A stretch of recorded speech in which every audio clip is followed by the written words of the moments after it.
Hey, welcome to The Explainer. Today we're diving into a really fascinating book called Breaking the Habit of Being Yourself.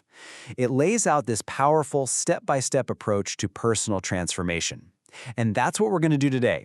Break down that 4-week plan, step by step.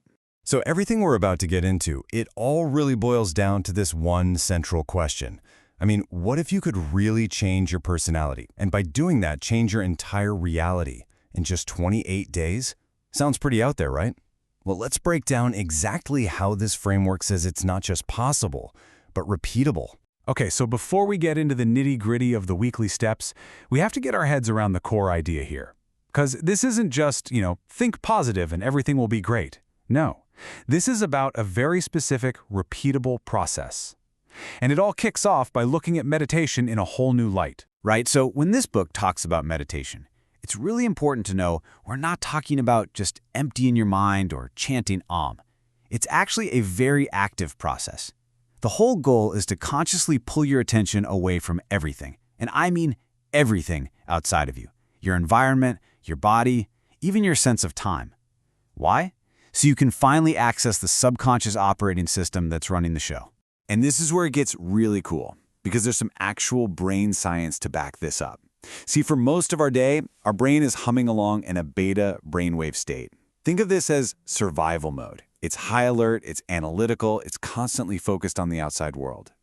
The whole point of the meditation we're talking about is to shift gears, to move from that survival state into alpha and theta brainwaves. Now, this is the creative sweet spot. It's where your analytical mind takes a back seat and your brain becomes way more open to new ideas, to suggestion.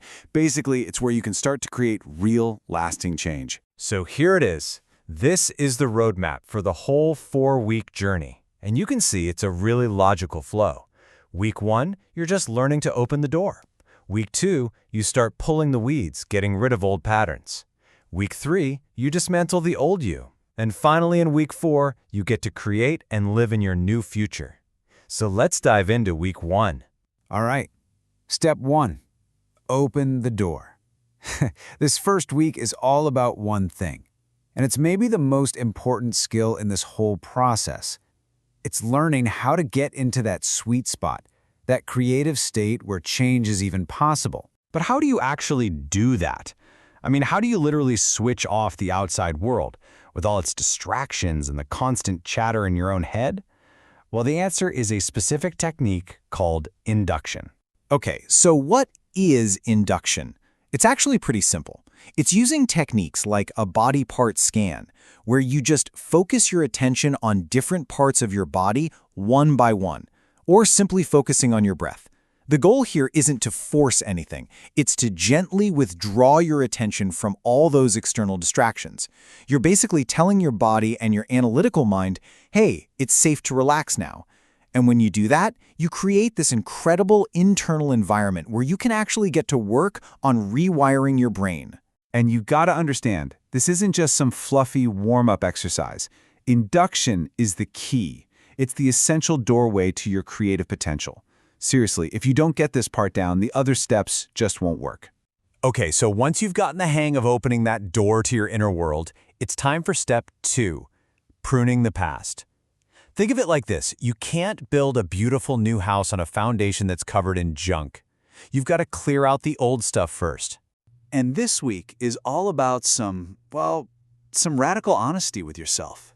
First, you've got to recognize, to really identify, the old thoughts and emotions that are holding you back. Then, and this is the tough part, you have to admit them. You have to own them without making excuses or blaming anyone else. And finally, you consciously surrender them. You just let them go. You release control to something bigger than your old programming.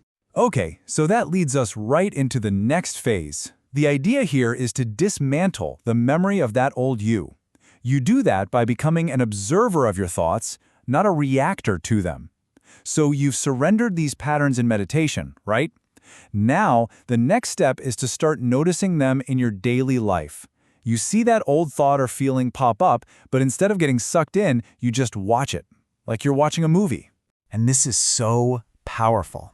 See, dismantling the past is all about disempowering it. Every time you react automatically, You're feeding that old habit with your energy.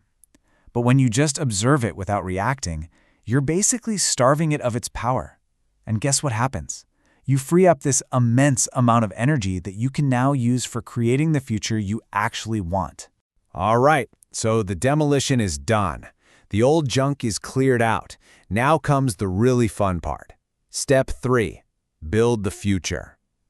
This is where you take all that energy you just reclaimed and you start becoming the architect of your new life. So how do you do it? Well, you start by creating and rehearsing. You mentally rehearse being your new self every single day. But here's the secret sauce. It's not enough to just have a mental picture. You have to combine that vivid imagery with an elevated emotion. You have to feel what it's like to be that person. The joy, the gratitude, the freedom. When you do that, you're literally forging new wiring in your brain. Your brain can't tell the difference between a real experience and one you vividly imagine with emotion.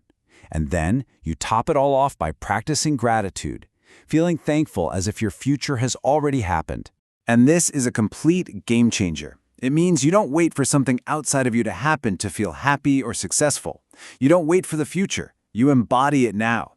And by doing so, you make it your present reality. Okay, you've done all this incredible internal work. You've pruned the past, you've built the future in your mind. So, what's next? Step 4. Live the change. This is where the rubber meets the road. It's time to prove it, not just to the world, but to yourself. I love this analogy. Think of your meditation as the rehearsal. Your daily life, that's the main performance. This is where you have to demonstrate your new self. That means your choices, your words, your actions, they all need to be consistent with that future self you've been rehearsing. It's about being transparent, closing that gap between the person you are on the inside and the person you present to the world. It's about living authentically. And this brings us to the core formula of this whole process. It's so simple, but so profound. A new personality creates a new personal reality. That's it. When you change who you are on the inside, how you think, act, and feel, your outer world has to change to reflect that. And that's really the final takeaway here. This profound work of transformation isn't really complete when you have a great meditation. It's complete only when you live it, openly and authentically every single day. So I want to leave you with this one question to really think about. Let's just forget the whole 4-week plan for a second. If you lived as your future self starting right now, today, what would you do differently? What one choice would you make? Because that's where this whole journey truly begins.